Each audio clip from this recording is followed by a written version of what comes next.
छत्रपती शिवाजी महाराज की जय भवानी।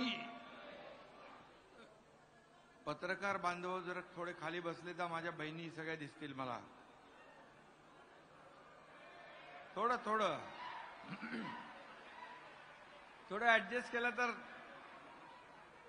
मागच्या आमच्या बहिणी थोडा खाली,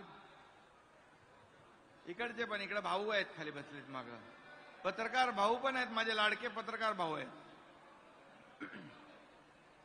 राजमाता जिजाऊंना वंदन। आपला महाराष्ट्र जिजाऊंचा आहे, हा महाराष्ट्र सावित्रीबाईंचा आहे, हा महाराष्ट्र अहिल्यादेवीचा आहे, हा महाराष्ट्र तारा राणींचा आहे आणि हा महाराष्ट्र माझ्या समोर बसलेल्या तमाम लाडक्या बहिणींचा आहे।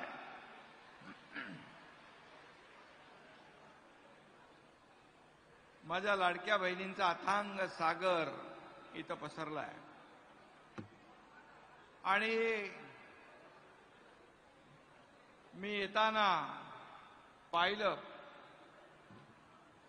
की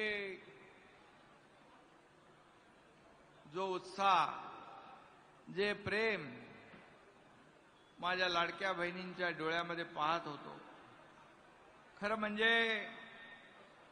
हा एवढा उत्साह जो आहे हा दिसल्यानंतर आपल्या सरकारने माहेरचा आहेर, मुख्यमंत्री माझी लाडकी बहीण योजना यशस्वी झाली, सुपरहिट झाली, याचा आनंद मला आहे। खरं म्हणजे दृष्ट लागण्यासारखा सोहळा आज आपण इथे पाहतोय।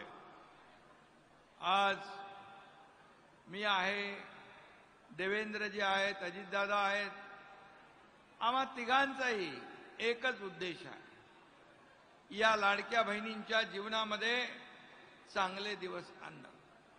आज कोणी पत्रकार म्हणतील अरे दोन्ही उपमुख्यमंत्री नाहीत, त्याच्यामध्ये अजून विरोधक राजकारण करतील, परंतु आपल्याला मी सांगतो, मुंबईमध्ये नड्डा साहेब आलेत, भारतीय जनता पक्षाचे अध्यक्ष, देवेंद्रजी तिकडे आहेत, अजितदादा त्यांच्या दुसऱ्या कार्यक्रमात आहेत। खरं म्हणजे एक टीम आहे आमची, ही टीम जी आहे हे टीम म्हणून आम्ही काम करतोय। या टीमचा खरं म्हणजे माझ्या बहिणींना लाभ कसा होईल हाच उद्देश आमचा सगळ्यांचा। खरं म्हणजे मी टीमचा कॅप्टन असलो, राज्याचा मुख्यमंत्री असलो तरी गेल्या काही दिवसापासून राज्यातील तमाम बहिणींनी मला लाडका भाऊ केलाय, याचा मला खूप आनंद आहे, खूप समाधान आहे। कारण मी जेव्हा मुख्यमंत्री झालो तेवढा मला आनंद झाला, त्याच्यापेक्षा दुप्पट आनंद मला आज या तुमच्या कार्यक्रमामध्ये पाहायला मिळतोय। आणि लाखो बहिणींचं प्रेम आणि त्यांची माया बघितल्यानंतर खरंच एक समाधान, एक आनंद मला आणि आम्हाला सगळ्यांना होतोय।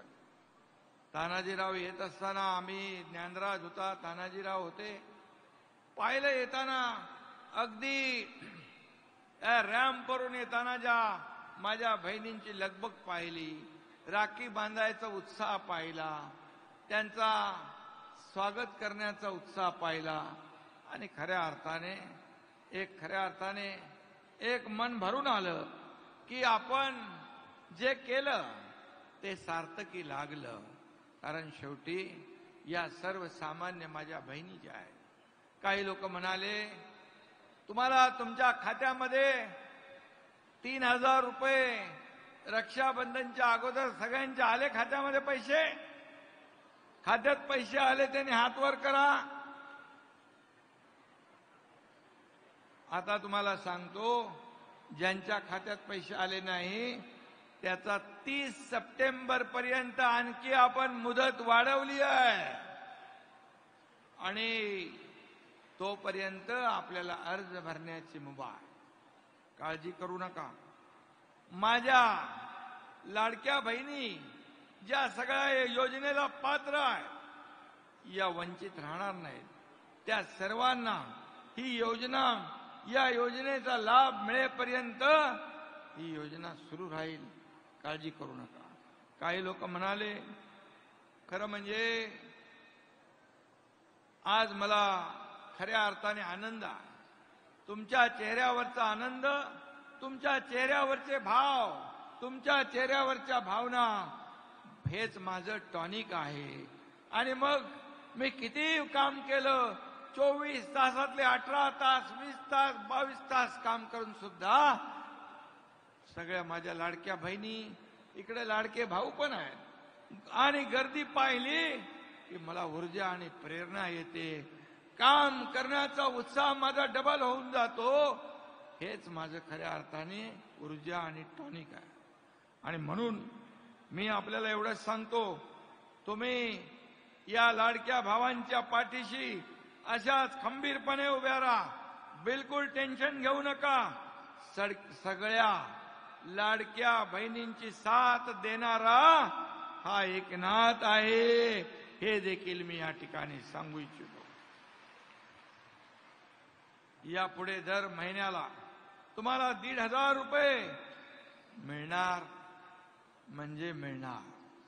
त्याच्यामध्ये कोणी माईकाला आला तरी सुद्धा ही योजना बंद होणार नाही म्हणजे नाही. अनेक लोकांनी याच्यामध्ये खोडा घालण्याचा प्रयत्न केला. ही योजना फसवी आहे म्हणाले. ही योजना फक्त निवडणुकीपुरती आहे. ही योजना चुनावी जुमला आहे. खात्यात बहिणींच्या पैसे काय मिळणार नाही अशा अफवा सोडत होते. आणि कोणी कोर्टामध्ये गेलं, कोर्टाने त्यांना चांगली थप्पड मारली आणि फटकारलं. बोले तुम्ही लाडक्या बहिणींच्या आड येऊ नका. आणि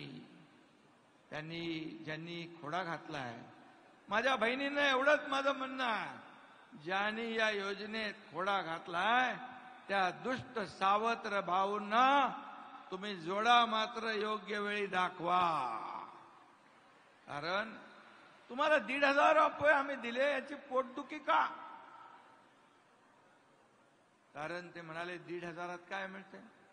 तुम्ही काय विकत घेताय का? तुम्ही काय भीक देताय का? काय काय बोलले, काय काय. हे म्हणजे थोडी तरी माझ्या बहिणींच्या बद्दल बोलायला थोडी तरी मनाची नाही तर जनाची तरी वाटली पाहिजे होती. अरे बाबा, सोन्याचा चमचा घेऊन जन्माला आलेले, चांदीचा खुळखुळा हातात घेऊन आलेले, पैशांच्या राशीत लोळणाऱ्यांना 1,500ची किंमत कळणार नाही. ती किंमत या माझ्या लाडक्या बहिणींना कळली आहे, या तुमच्या लाडक्या भावाला कळली आहे. कारण हा तुमचा भाऊ एका शेतकऱ्याचा मुलगा आहे. एक सर्वसामान्य कुटुंबातून मी आलोय. मला ते दिवस आठवतात. माझी आई घर चालवताना कशी काटकसर करायची, कसे मनावर म्हणजे मन मारायची, हे मी पाहिलेलं आहे. आणि मला जेव्हा माझ्याकडे अधिकार आले त्यावेळेस मी ठरवलं, आमच्या दोन्ही उपमुख्यमंत्री, मंत्रिमंडळ सहकार्यानं सांगितलं की आपल्याला या माझ्या लाडक्या बहिणींच्या जीवनामध्ये बदल घडवण्यासाठी हे निर्णय घ्यावा लागेल.